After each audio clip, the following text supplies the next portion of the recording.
فرزند زہرا یہ حالات برے ہیں۔ کاشانۂ بصیرت ایک ایسا مکمل یوٹیوب چینل جس پر محروم بصارت کے لیے بالخصوص اور تمام افراد کے لیے بالعموم سینکڑوں کی تعداد میں اسلامی کتب دستیاب ہیں۔ لہذا گزارش ہے کہ آپ اپنی ذمہ داری نبھاتے ہوئے کاشانۂ بصیرت کو سبسکرائب کرنے کے ساتھ ساتھ بیل آئیکن کو پریس کیجیے تاکہ آپ علم کے حصول کے ساتھ ساتھ مذہب اہل بیت کی اشاعت میں بھی اہم کردار ادا کرتے رہیں۔ کاشانۂ بصیرت، کاشانۂ بصیرت، کاشانۂ بصیرت۔ فرزند زہرا یہ حالات برے ہیں۔ بسم اللہ الرحمن الرحیم۔ السلام علیکم۔ یہ کتاب آپ کے لیے کاشانۂ بصیرت کی یوٹیوب چینل کی جانب سے ریکارڈ کی جا رہی ہے۔ نام کتاب علی کی بیٹی، تالیف ڈاکٹر علی قائمی۔ اب ہم کتاب کا پارٹ نمبر 27 پڑھیں گے، صفحہ نمبر 307۔ سرخی دفاع مکتب کا طریق کا بقیہ حصہ، حاشیے کا بقیہ حصہ۔ جب قتل گاہ سامنے آئی اور اسیروں کی نگاہ سید الشہداء کے جسم میں بے سر پر پڑی، اکبر و قاسم و اون و محمد و عباس کی لاشیں ریگِ صحرا پر پڑے ہوئے دکھائی دیے تو ماؤں اور بہنوں میں کوہرام مچ گیا۔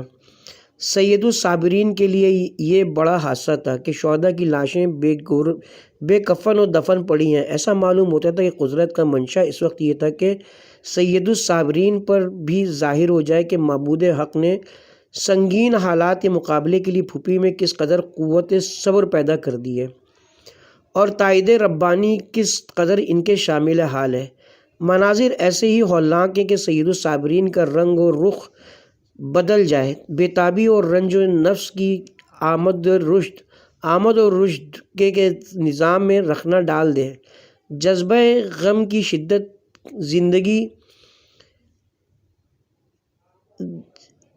زندگی جان آفرین کے سپرد کر دے۔ لیکن مصلحت ربانی یہ تھی کہ اس منظر کے مشاہدے کے لیے ایک نازک حس، رقیق القلب افسردہ طبیعت کو اتنا قوی دل بنا دے کہ وہ اپنے شدید تاثرات غم سے دوسروں کے جذبہ غم میں طغیانی پیدا کرنے کی بجائے دوسروں کے غم کے طوفان پر بند باندھ دے۔ اگر اس موقع پر میں خضر و موسیٰ علیہ السلام کی تمثیل سے نفسیات کی اس تبدیلی کی توجیہ کروں تو میرا نفس مطمئن نہ ہوگا کہ میں حضرت خضر کی جگہ پر ثانیہ زہرا کو رکھوں اور حضرت موسیٰ کی حیثیت امام زین العابدین علیہ السلام کو دوں۔ عصمت کبریٰ اور عصمت صغریٰ میں تائید ربانی کا جو عام فرق ہے وہ اس وقت دونوں میں تفاوت درجات کے ساتھ قائم ہے، لیکن قدرت یہ چاہتی تھی کہ تسلی کا فریضہ ایک نازک دل فرد انجام دے، جو ایسے موقع پر آہ کرا اور سیلاب اشک سے فضا کو غمناک سے غمناک تر بنا دیتی ہے۔ اگر مخصوص تائید سے اسے قوی دل نہ بنایا گیا ہوتا تو واقعات کی شدت مناظر کی ہولناکی کا اظہار وہ کرتا، جس کے صبر و برداشت کی طاقت، جس کے ثبات و استقلال کی صلاحیت کو کوہ گراں سے تشبیہ دے کر اس کے مقام ثابت کو کم کرنا تھا۔ خود حضرت امام علی ابن الحسین علیہ السلام ایک گفتگو میں فرماتے ہیں، جب کربلا میں میرے باپ، ان کی اولاد، ان کے بھائی اور عزیز شہید ہو گئے اور ان کے حرم اور خواتین اونٹوں پر سوار کی گئیں اور ہم کوفے کو چلے تو میری نظر ان لاشوں پر پڑی جو ابھی دفنائی نہیں گئی تھی۔ یہ دیکھ کر مجھے بہت صدمہ ہوا۔ میرا قلق اتنا بڑھا کہ قریب تھا کہ میرا دم نکل جائے۔ میری پھوپھی زینب کبریٰ نے اسے محسوس کر لیا اور فرمایا کہ اے میرے نانا، باپ اور بھائی کی یادگار، تم کیوں جان دے رہے ہو؟ امام نے فرمایا کہ میں کیسے نہ بے چین ہو جاؤں، جبکہ آنکھوں سے دیکھ رہا ہوں کہ میرے سردار، میرے بھائی، میرے چچا اور میرے چچا کے لڑکے قتل کیے ہوئے خون میں آلودہ خاک پر پڑے ہوئے ہیں۔ انہیں نہ کفن دیا گیا نہ دفنایا گیا، ان پر کوئی توجہ نہیں کرتا۔ یہ لوگ دلیم و خرس کے باشندے ہیں۔ ثانیہ زہرا نے فرمایا کہ اس منظر کو دیکھ کر مضطرب نہ ہو، باخدا اس کے بارے میں رسول اللہ سے، آپ کے دادا اور والد اور آپ کے چچا سے ایک عہد ہے۔ اللہ نے وعدہ فرمایا کہ اس امت کے کچھ لوگ جن کو اس امت کے فرعون نہیں پہچانتے اور وہ اہل آسمان معروف ہیں، وہ لوگ ان پر پراگندہ اور خون آلودہ اعضاء کو جمع کر کے دفن کریں گے اور آپ کے باپ سید الشہداء علیہ السلام کی قبر کو نشان لگائیں گے جو کبھی نہ مٹے گا۔ اگرچہ کفر اور ضلالت کے پیرو اس کے مٹانے کی پوری کوشش کریں گے، لیکن قبر کا مقام بلند ہی ہوتا رہے گا۔ میں نے پوچھا کہ یہ عہد کیا ہے اور یہ کیا خبر ہے؟ اس کے بعد آپ نے ایمن کی بیان کردہ حدیث مفصل بیان فرمائی۔ کتاب کامل الزیارات شیخ فقی ابو القاسم جعفر بن محمد قلیہ قمی سن 367 ہجری۔ بیمار کربلا کے تاثرات اور غم کی شدت نے ثانیہ زہرا کی توجہ امام کی حالت زار کی طرف موڑ دی۔ میں اسے اللہ کی مخصوص تائید سمجھتا ہوں کہ عین وقت پر لطف الہی نے ثانیہ زہرا کی زندگی کی حفاظت کی اور ان کی توجہ اس وقت اپنے جذبات غم پر قابو پا کر بیمار امام کی تسلی و تسکین میں مصروف ہو گئی۔ سید الشہداء قبل شہادت ثانیہ زہرا کی نظر میں یادگار سلف تھے۔ کربلا میں امام سے اشارہ مرگ پا کر جب وہ بے ہوش ہو گئی تھیں تو انہوں نے فرمایا تھا کہ آپ یادگار سلف ہیں، آپ کی موت سب بزرگوں کی موت کی تجدید کرتی ہے۔ کرب و علم کے مزید حملے سے بچانے کے لیے ثانیہ زہرا کا کئی طرح علاج کیا، جس میں یہ تدبیر بھی شامل تھی کہ ان کو بیمار امام کے پاس بیٹھا دیا کہ ان کی نازک حالت پر لمحہ بلمحہ نظر رہے اور دوسرے حالات سے اثر لینے کا موقع نہ ملے۔ اب وہی حیثیت بیمار امام کو ثانیہ زہرا کی نظر میں حاصل ہو گئی، جس کا اظہار انہوں نے گنج شہیدہ میں بیمار امام کی نازک حالت دیکھ کر فرمایا۔ کربلا میں معالج سید الشہداء علیہ السلام تھے اور گنج شہیدہ میں لطف خداوندی ان کا معالج ہے۔ طریقہ علاج قدرت نے نہیں بدلا، وہی بیمار امام کی حالت ظاہر اس وقت بھی ان کی توجہ کا مرکز بنائی گئی اور امام کی وہی نازک حالت اس وقت بھی ان کی جان بچا سکی۔ اگر یہ قدرتی طریقہ علاج مددگار نہ ہوتا تو مجھے کوئی شک نہیں کہ یہ ہولناک منظر ثانیہ زہرا کے لیے جان لیوا ثابت ہوتا۔ اس وقت ثانیہ زہرا کے دل پر یقیناً نزول سکینہ ہوا، جس طرح اللہ انتہائی ہولناک مقامات پر اپنے مخصوص بندوں کی نصرت و تائید کرتا رہا ہے۔ اس وقت بیمار امام کا اضطراب ثانیہ زہرا کے لیے سبب بقائے زندگی ہو گیا۔ بیمار امام کا اضطراب ثانیہ زہرا کے حق میں خدا کا لطف اور تائید ایزدی بن گیا۔ غم و قلق کا جو طوفان ثانیہ زہرا کے سینے سے اٹھتا وہ بلا شبہ ان کی کشتی حیات کو غرق کر دیتا، لیکن حکمت پروردگار نے ان کو بحر غم کے متلاطم ہونے سے روک دیا۔ اگر بحر غم میں طوفان آتا تو کتنا شدید ہوتا، اس کا اندازہ مورخ طبری کے اس بیان سے ہوتا ہے۔ قرہ بن قیس تمیمی فوج یزید کا ایک خبیث النفس کہتا ہے کہ مجھے خوب یاد ہے زینب بنت فاطمہ کا یہ کہنا، میں اسے کبھی نہ بھولوں گا کہ وہ اپنے بھائی کی لاش پر کہہ رہی تھیں، واہ محمدہ واہ محمدہ، ملائکہ آسمان نے آپ کی نماز جنازہ پڑھی، حسین میدان میں پڑے ہیں، خون میں ڈوبے ہوئے تمام اعضاء ٹکڑے ٹکڑے ہیں، یا محمدہ آپ کی بیٹیاں رسیوں سے باندھی گئی ہیں، آپ کی ذریت قتل کی گئی، ہوا ان کی لاشوں پر خاک ڈال رہی ہے۔ یہ سن کر واللہ دوست و دشمن سب رو دیے۔ رضاکار شریکت الحسین نمبر 1961 صفحہ نمبر 25 تا 28۔ اس کے ساتھ ہی یہاں پہ یہ طویل حاشیہ اپنے اختتام کو پہنچا۔ کتاب کی طرف دوبارہ رجوع کرتے ہیں۔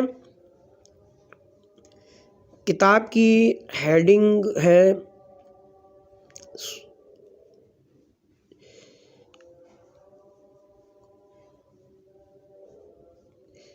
صفحہ نمبر 303، باب نمبر 11، نمبر 2، بیمار امام کی تیمارداری و دفاع۔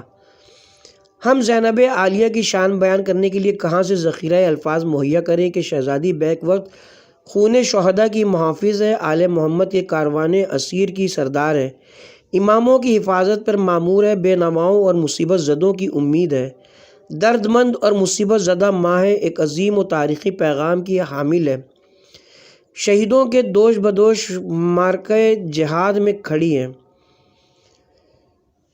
حق یہ ہے کہ ثانیہ زہرا کے بغیر کربلا ایک نامکمل حادثہ ہے اور شہادت آپ کے بیان و شناخت کرائے بغیر ناقص و بیکار مرحلہ ہے۔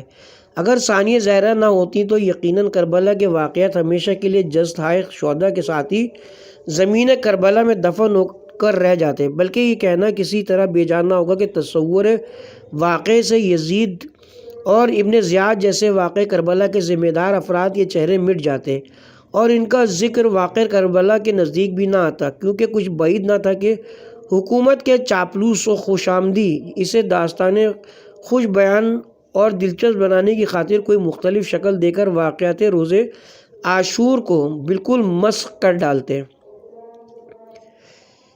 دفاع ولایت۔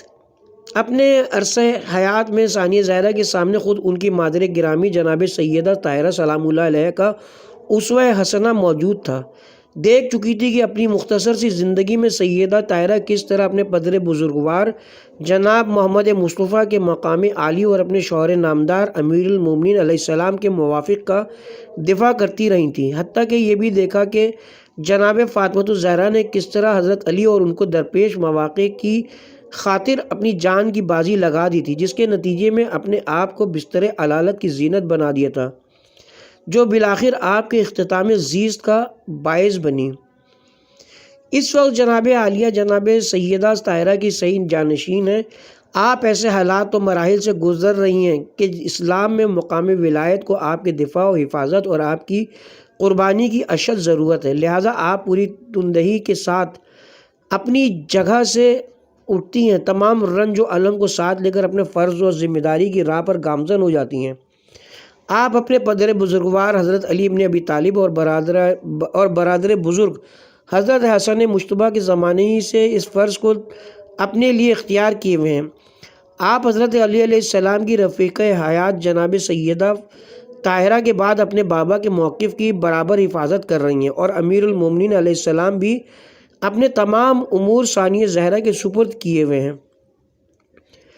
وقت آتا ہے کہ آپ کے برادر بزرگ امام حسن علیہ السلام دشمن کے حملے سے زخمی ہو جاتے ہیں، تو زینب عالیہ ان کی مکمل تیماردار ہیں، یا جس روز امام حسن علیہ السلام کو زہر دیا جاتا ہے اس وقت بھی امام ثانیہ زہرا کی حفاظت میں ہیں۔ یاد رہے کہ ثانیہ زہرا کی یہ تمام کاوشیں اپنے خانگی مسائل کی الفت و لگاؤ کی خاطر نہیں کہ جب بھی کوئی واقعہ پیش آئے اس وقت واقعے کی مطابقت سے اقدام کریں۔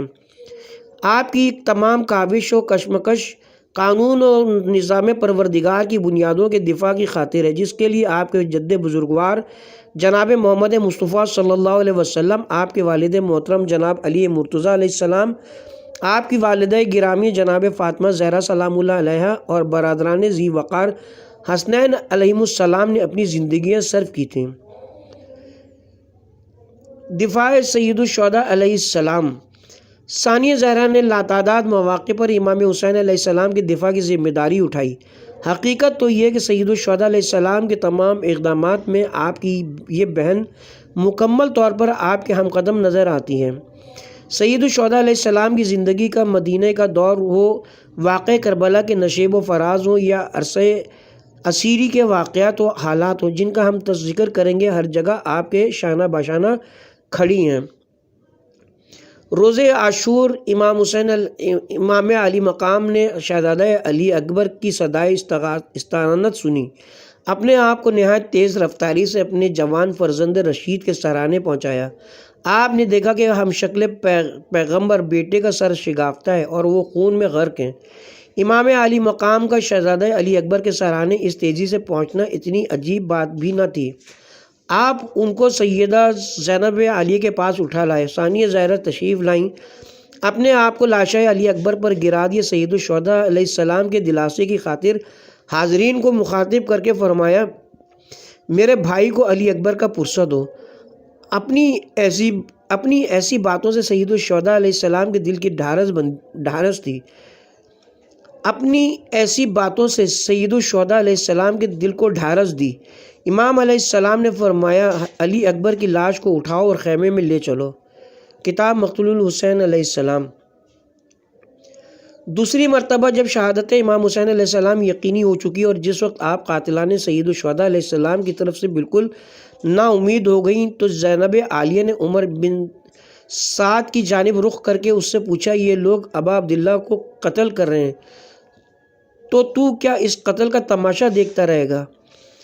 کہتے ہیں کہ یہ سن کر عمر بن سعد نے لگایا کہتے ہیں کہ یہ سن کر عمر بن سعد رونے لگا اور اپنا منہ ادھر سے پھیر لیا۔ یہاں پہ کتاب کا حاشیہ ہے۔ زینب عالیہ علیہ السلام کا سید الشہداء علیہ السلام کی سربریدہ لاش مبارک پر آنا اور اظہار صبر خود اپنے مقام پر شہزادی کے معجزے سے کم نہیں۔ ہم ایک بار پھر اس منظر کے لیے علامہ غدیری مدظلو کی طرف رجوع کرتے ہیں، جو اس طرح اس منظر کو بیان فرماتے ہیں۔ زینب کبریٰ نے اشقیاء کو امام کی لاش کے گرد جمع ہوتے دیکھا تو اپنے خیمے سے باہر نکل آئیں، جبکہ اپنے دونوں ہاتھوں کو سر پر رکھے ہوئے اس طرح لڑکھڑا کے چل رہی تھی گویا مصائب و آلام کی شدت نے انہیں زمین پر گیر کر دیا ہو۔ کر دیا ہے اور غم و علم سے ان کا چہرے کا رنگ متغیر ہو چکا تھا۔ اس حالت میں وہ مخدومہ اپنے مظلوم بھائی کی لاش کی طرف بڑھیں اور یہ کلمات ان کے ورد زبان تھے: آ جائے زلزلہ بھی مکان و مکین پر، اے کاش آسمان بھی گرتا زمین پر۔ غدیری اشقیہ نے رسول زادی کو اپنے مظلوم بھائی کی لاش کی طرف آتا دیکھ کر راستہ چھوڑ دیا تاکہ زینب اپنے ماجائے کا جی بھر کر دیدار کر لے۔ سیدہ عالم آنکھوں میں اشکوں کا سیلاب لیے ہوئے بھائی کی لاش کے قریب آ کر کھڑی ہو گئیں۔ مظلوم بھائی کے چہرے پر تیروں اور تلواروں کے نشان نظر آئے اور منہ خون سے رنگین ہو چکا تھا۔ زہرا کی بیٹی اپنے بھائی کے قریب بیٹھ گئی اور نواسہ رسول پر بیان کرنا شروع کر دیے۔ مظلوم بھائی کی لاش کو صحرائے کربلا کی گرم ریت پر دیکھ کر زینب برداشت نہ کر سکیں۔ آگے بڑھ کر امام کے کاندھوں کے نیچے اپنے دونوں ہاتھ رکھ دیے تاکہ بھائی کا نازنین بدن صحرا کی تپش سے بچ جائے۔ اس کے بعد بھائی کا کٹا ہوا گلا چوم کر صبر و رضا کا دامن تھامے خیام کی جانب روانہ ہوئیں۔ زینب نے اتنی عظیم مصیبت پر صبر و استقامت اختیار کر کے عظمت انسانیت کو معراج بخشی اور پیام حسینی کی ابدیت نواز تاثیر سے دنیا بشریت کو حیات جاویدہ کا راستہ دکھایا۔ یہی وجہ ہے کہ آج تک ہر صاحب بصیرت انسان زینب کے جذبہ استقامت کے سامنے سر ادب خم کیے ہوئے ہیں۔ کربلا کی شیر دل خاتون زینب کبریٰ نے مصیبت و علم کی ہر گھڑی میں صبر و تحمل کے ایسے نمونے پیش کیے جو آج تک ہر اہل درد کے لیے مثال بن چکے ہیں۔ علی کی باعظمت بیٹی نے اپنی ہر مصیبت میں رضائے الہی کو مد نظر رکھا اور اپنے مثالی صبر کا اجر بارگاہ خداوندی سے طلب کیا۔ یہی وجہ ہے کہ بھائی کی لاش پر آ کر خدا کے حضور قربانی آل محمد کی قبولیت کی دعا کرنا ثانیہ زہرا کے مقام تقویٰ کا بے مثال نمونہ ہے۔ اور حقیقت بھی یہی کہ اتنے عظیم بھائی کی لاش پر بہنیں عموماً اپنے حواس کھو بیٹھتی ہیں، لیکن زینب کے اخلاص و صبر کی عظمتیں نمایاں ہوئیں اور غم و اندوہ کی اس حالت میں رضائے الہی کے حصول کی دعائیں مانگتی رہیں۔ تاریخ بشریت ثانیہ زہرا کے صبر کی اس مثال پیش کرنے سے قاصر ہے۔ کتاب زینب صفحہ نمبر 208-209۔ اس کے ساتھ ہی یہاں پہ حاشیہ اپنے اختتام کو پہنچتا ہے۔ کتاب کی طرف رجوع کرتے ہیں۔ کوفے میں دربار ابن یزید میں سب سرداران قبائل اور بے وفا کوفیوں کے سامنے، پھر دربار یزید میں جہاں تمام سرداران وقت اور دیگر ممالک کے نمائندگان بھی موجود تھے، ثانیہ زہرا نے سید الشہداء علیہ السلام کو بطور حقیقی فرزند رسول یکے از ارکان دین اسلام، زمانے کی نیک و پاکیزہ ترین شخصیت، مکمل تعارف کروایا۔ اس طرح ان لوگوں کے ذہنوں سے یہ تصور بالکل نکال دیا کہ وہ معاذ اللہ دین سے خارج ہو چکے تھے، جیسا کہ لوگوں کے ذہنوں میں آپ کے بارے میں یہ عقیدہ پختہ کرایا گیا تھا۔ دفاع امام زین العابدین علیہ السلام، صفحہ نمبر 311۔ مورخین نے ثانیہ زہرا کا ولایت حقہ کی معین معاون اور سید الساجدین علیہ السلام کی کفیل کے طور پر تعارف کروایا ہے۔ ذلیل دشمن نے کئی بار سید سجاد کو قتل کر ڈالنے کا قصد کیا، لیکن ثانیہ زہرا نے مختلف طریقوں اور کوششوں سے امام کو دشمن کے اس ارادے سے محفوظ رکھا۔ یہ کیفیت اس حد تک سنجیدہ و یقینی ہو چکی تھی کہ ہم کہہ سکتے کہ اگر زینب کبریٰ نہ ہوتی تو سید سجاد کو بھی قتل کر دیا گیا ہوتا اور خاندان رسول خدا میں کسی کو زندہ نہ رہنے دیا جاتا۔ وہ خاص مواقع جن میں جناب ثانیہ زہرا نے سید سجاد علیہ السلام کی جان بچائی اور حضرت کا دفاع کیا، ہم ذیل میں الگ الگ پیش کرتے ہیں۔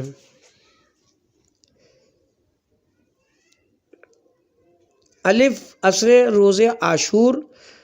ہم بتلا چکے ہیں کہ شہادت امام حسین علیہ السلام کے بعد دشمن آپ کی خیمہ گاہ میں گھس آئے، تاراجی خیام اور اموال کو لوٹنے کے بعد آگ لگا دی گئی جس سے تمام خیام جل گئے اور خواتین و بچگان ادھر ادھر بکھر گئے۔ اس وقت سید سجاد بیماری کی حالت میں بستر پہ پڑے تھے اور اپنے دفاع کی طاقت نہ رکھتے تھے۔ شمر آپ کے سر پر آن دھمکا اور آپ کے قتل کا ارادہ کیا۔ سرداران لشکر عمر ابن سعد میں سے ایک شخص مانے ہوا اور بولا کہ یہ تو ابھی لڑکا ہی ہے اور لڑکوں کو مارنا درست نہیں ہے۔ کتاب زندگانی امام علی بن الحسین شہیدی۔ شمر کے اس ارادے کا علم ہوتے ہی ثانیہ زہرا نے اپنے آپ کو بستر میں امام کے اوپر گرا دیا، پھر امام کو اپنی آغوش میں لے کر فرمایا، خدا کی قسم میں اس کو قتل نہ ہونے دوں گی، یا پھر اس کے ساتھ مجھے بھی مار ڈالو۔ دشمن کے لیے ایسا کرنا بھی بعید نہ تھا، تاہم اس نے سید سجاد کے قتل سے ہاتھ روک دیا۔ یہاں کتاب کا حاشیہ ہے۔ جناب سید العلماء علی المقام 11 محرم کے حالات نہایت اختصار کے ساتھ اس طرح تحریر فرماتے ہیں۔ 11 محرم کی صبح کو جب پسماندگان حسین قیدی بنائے جا چکے اور لوٹا ہوا قافلہ کوفے کی طرف روانہ کیا گیا تو قتل گاہ سے ہو کر گزرا کہ جہاں خواجہ یزید کے مقتولین کو دفن کیے جانے کے بعد بھی شہدائے راہ خدا کی لاشیں بے غسل و کفن خاک و خون میں آلودہ چھوڑ دی گئی تھیں۔ اس جگر خراش منظر سے بیمار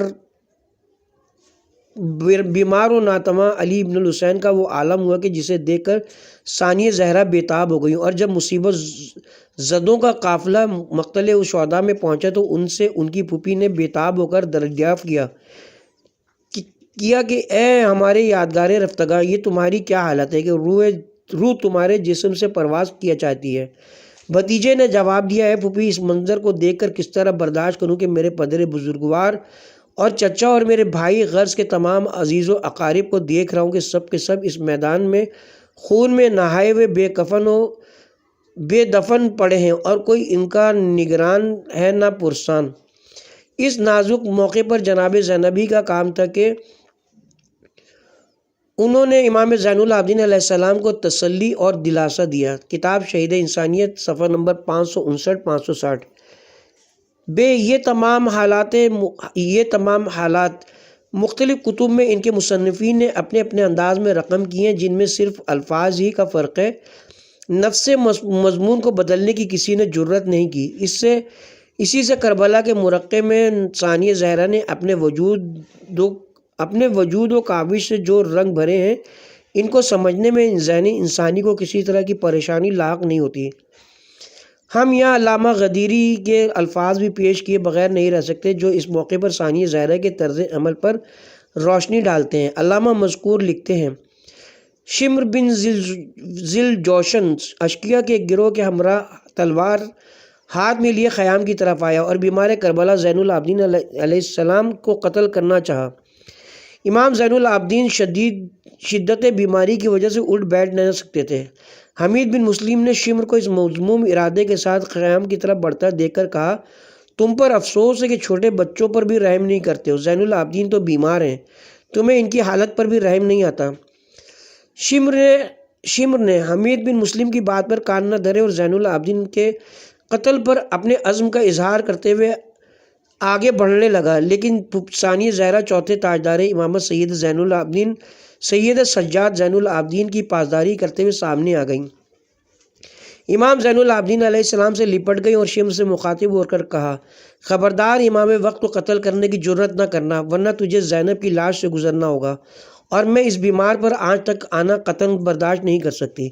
سیدہ زینب کے عزم و استقلال کے سامنے شمر نے ہتھیار ڈال دیا اور وہ امام وقت کے قتل سے ہاتھ اٹھا کر واپس چلا گیا۔ امامت کی پاسداری میں ثانیہ زہرا کا یہ کردار سلسلہ امامت کی بقائے دائمی کا سبب بنا، جس کی بنا پر یہ کہنا بے جا نہ ہوگا کہ کائنات میں وجود امام کے فیوضات سے بہرور ہونا زینب کی کاوشوں کا مرہون منت ہے۔ اس معظمہ نے اپنے قلب آنین کے ساتھ وجود امام کی پاسداری کرتے ہوئے شمر جیسے شقی انسان کو قتل امام کے مذموم ارادے میں کامیاب نہ ہونے دیا، جس کے نتیجے میں دنیائے آدمیت آج تک نور امامت سے مستفیض ہو رہی ہے۔ کتاب زینب صفحہ نمبر 210-211۔ آگے چل کر علامہ مذکور لکھتے ہیں، اگرچہ دن بھر کی مصیبتوں اور آلام کی شدت نے زینب کا سکون لوٹ لیا، مگر آل رسول کے بے گناہ خون کا مقدس پیغام اطراف و اکناف عالم تک پہنچانا بھی انہی کے ذمے تھا۔ چنانچہ عقیلہ بنی ہاشم زینب بنت کبریٰ رات بھر جاگتی رہیں تاکہ اسلام کی عظمت کے تحفظ کی راہ میں شہید ہونے والوں کے یتیم بچوں اور اہل بیت رسول کی بے سہارا بیویوں کی ڈھارس بن سکیں۔ ثانیہ زہرا کے صبر و استقامت، عزم و استقلال اور بارگاہ الہی میں اخلاص بندگی کی عظمت کے لیے یہی کافی ہے کہ مصائب و آلام کی اس سخت ترین رات میں علی کی بیٹی نے نماز تہجد ترک نہ کی، بلکہ ہمیشہ کے معمول کے مطابق عبادت الہی کو انجام دیا اور خدا سے صبر و استقامت کی دعائیں مانگیں۔ البتہ کئی دنوں کی تھکاوٹ اور کئی راتوں کی بیداری نے زینب عالیہ کو نڈھال کر دیا تھا، جس کی وجہ سے اس رات کو آپ نے نماز شب بیٹھ کر ادا کی۔ عقیلہ بنی ہاشم زینب کبریٰ نے کربلا کی اندوناک فضا میں عظمت کردار کے جو نمونے پیش کیے، وہ نہ فقط یہ کہ پوری کائنات کے لیے معیار عمل بنے، بلکہ ان سے شہادت امام کے عظیم مقصد کی تکمیل بھی ہوئی اور رہتی دنیا تک فطرت کی اعلیٰ اقدار کے تحفظ کی ضمانت بھی فراہم ہو گئی۔ حق و باطل کی پہچان کے راستے واضح ہو گئے اور شہدائے کربلا کی عظیم قربانیوں کے پاکیزہ اسرار بھی نمایاں ہو گئے، جس کے نتیجے میں پرچم اسلام سر بلند و سرفراز ہو گیا۔ ہمارا سلام و علی کی بیٹی کے بے مثال صبر اور عظیم کردار پر۔ حوالہ اولا صفحہ نمبر 213۔ صفحہ نمبر اس کے ساتھ ہی یہاں پہ حاشیہ کا اپنے اختتام کو پہنچا اور کتاب کی طرف دوبارہ رجوع کرتے ہیں۔ صفحہ نمبر 313، باب نمبر 11۔ بے قتل گاہ میں 11 محرم کی صبح کو اسیران اہل بیت قتل گاہ سید الشہداء علیہ السلام میں وارد ہوئے۔ ان کی نظریں بے سر جسموں اور شہداء کے پارا پارا اعضائے بدن پر پڑیں۔ مکرم کہتا ہے کہ سید سجاد کے چہرے سے رنگ حیات اڑ گیا، گویا آپ کی حالت نزا ہو رہی تھی۔ ثانیہ زہرا نے رخصت شہداء سے اپنے آپ کو ہٹا لیا، تیزی سے امام کے قریب پہنچی اور فرمایا، اے میرے نانا، میرے باپ اور میرے بھائی کی یادگار، تجھے کیا ہوا ہے؟ میں دیکھ رہی ہوں کہ تم اپنی جان دے دو گے۔ امام نے فرمایا، میں کیسے بےتاب نہ ہوں، جبکہ میں اپنے باپ، بھائیوں، چچاؤں سب کو اس حال میں دیکھ رہا ہوں کہ اپنے خون میں ڈوبے ہوئے بے جان پڑے ہیں، ان کے جسم برہنہ ہیں، انہیں کفن تک نہیں دیا گیا، گویا کہ یہ لوگ ہمیں مسلمان بھی نہیں جانتے۔